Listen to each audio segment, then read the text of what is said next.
What's up, guys? Today we're talking about what dental schools are really looking for in your shadowing hours. We're going to talk about the number of hours you should be getting. We're going to be talking about the number of locations you should be shadowing. We're going to talk about how family comes into play if you have a family member that owns a practice, and throw in a few extra tips of just other need-to-know information. Here we go.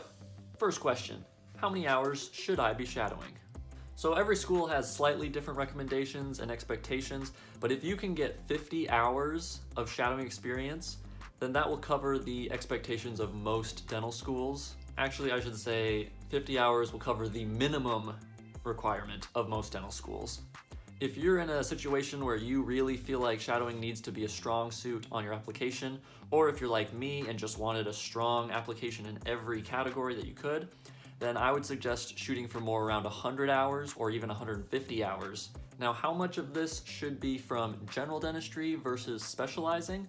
That's kind of up to you, but I would suggest having a huge chunk, definitely the majority, being from a general dentist. Even if you are 100% sure that you want to specialize, everyone still has to become a general dentist first, and you never really know what the future holds. Maybe you'll find out later that you don't like the specialty that you think you're going to go into, or you might find out that you like a different specialty more. And so it's suggested that you go to general dentistry shadowing practices first. Did that make sense? So my own stats, I had about 100 hours total of shadowing. I had about 60% of that from general dentists, and I had about 40% of that from specialists. Also, it's worth noting that high school shadowing hours or high school experiences in general aren't usually included on a dental school application. At least most applicants don't add it into their application. Obviously you can do whatever you want because it's your choice, but it's not common to include those things. So unless it was significant or had a very, very large impact on you, then maybe you'll want to mention it. Otherwise, I would just omit it. How many different locations should you be shadowing?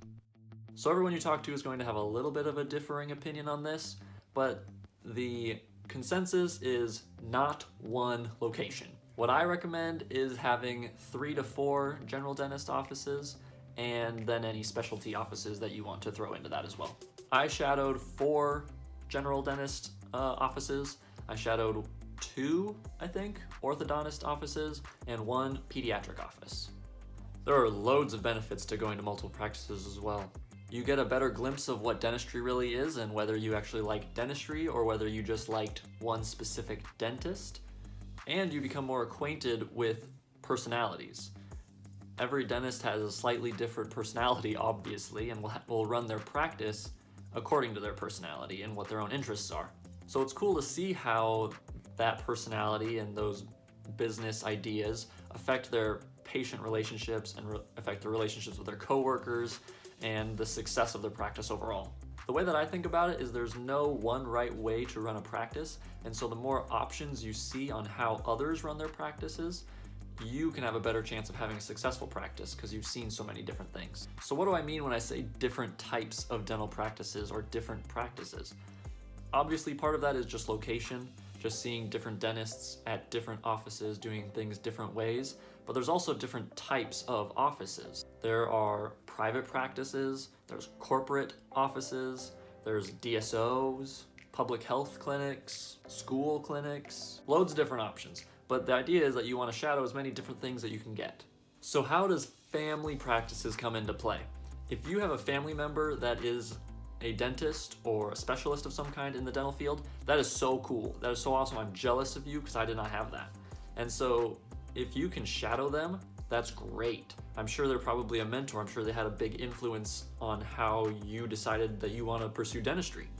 The only problem is with letters of recommendation. You do not want to have a letter of recommendation from your dad who's a dentist.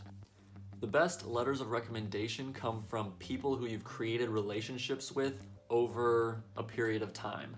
That is not a family member. And if you think about it, it makes sense. A letter from your mom or dad could be considered as biased, and thus the administration would think of it as less trustworthy of a source.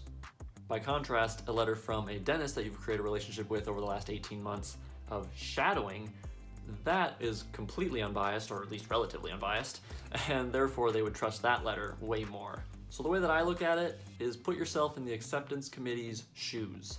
What would you want or what would you look for in a future dental student applicant in your school? For me, I would want someone who's dedicated to the profession and has proven that they are able to handle the rigor that the dental school education will take. So that means that they've shadowed enough where they understand what the dental field is all about. They've had meaningful experiences, whether it be through shadowing or mission trips or whatever else. Maybe they know some dental terminology that they took the initiative to learn on their own time. And of course, the most important thing is they are subscribed to Predental Guru channel. You know, just the obvious things. But just remember that it's rarely a one-size-fits-all. Just take the general rules that I've talked about and that other people talk about and try to see how it fits into your own application. The tips that I shared today are from my own experiences and what I've found from searching online or from talking to dental administrators. But really it all comes down to the fact that every dental school will have different expectations, and so if you want to know the details of what school you're wanting to go to, then you should just look up their website and find out for yourself. Alright guys, that's all I've got for you today. Thank you so much for watching. If you follow these tips that we talked about today, I think that dental schools will be thrilled to have you. I'm excited to hear about your successes. Let me know in the comments below about what you're doing to try to make yourself the best applicant possible, and I'll see ya in the next one.